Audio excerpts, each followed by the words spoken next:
Fadia, in your books, we can say that it's a neo-colonial literature, but also the gender issue is really central. So we can say it's also a feminist literature. How can you explain to us the intersection between neo-colonial and feminism? I think patriarchy uses anything to kind of advance itself. So post-colonialism, colonialism, they also have alliances with occupation. Whatever comes their way, they'll use in order to advance themselves. So in Pillars of Salt, in my novel, I've explored that. I have a storyteller who's Orientalist, who is good at producing traditional texts and using them to his own advantage. And then there is in contrast, the women, an urban woman and a Bedouin woman. And the voices of the women were just simple, were close to earth, no fuss. He is an étranger, a stranger who is using the texts to oppress women.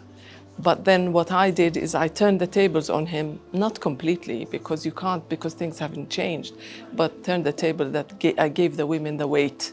I gave the women the center. I moved them from the margin to the center. So he became like a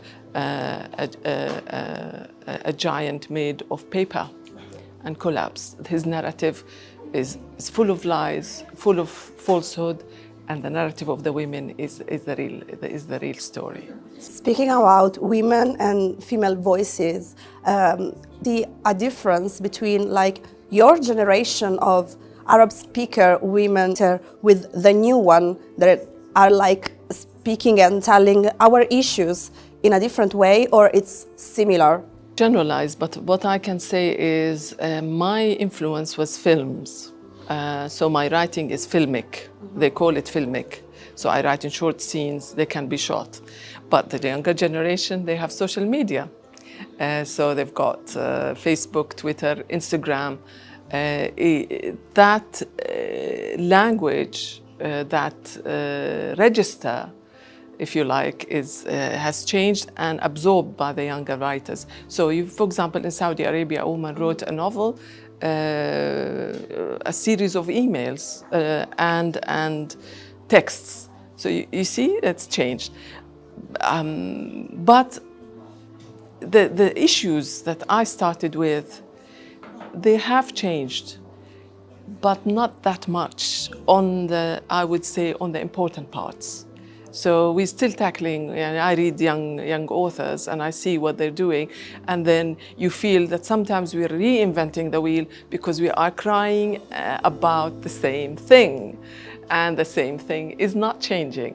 So perhaps on a stylistic level, on a form level, it's different, but core issues, we're still grappling with that. Yeah, and being an in-between person, like a migrant person, what inspires you the most in your writing? It's interesting because I was brought up with the Bedouins. My mother was Circassian, and the Circassian Caucasus, nomads. So when she went to Jordan, she loved the Bedouins, and I was brought up with the Bedouins, so they influence my writing. If you look carefully, you will see Bedouins. If you look carefully, you'll see madness. But I must now say quickly the writers that influenced me. I remember being given The Heart of Darkness by Conrad, and that phrase, the horror, remained with me till now, plus the film. So in other words, how do you express, how do you write about that horror? Using language, which is a linear media, a linear narrative. Plus Madame Bovary.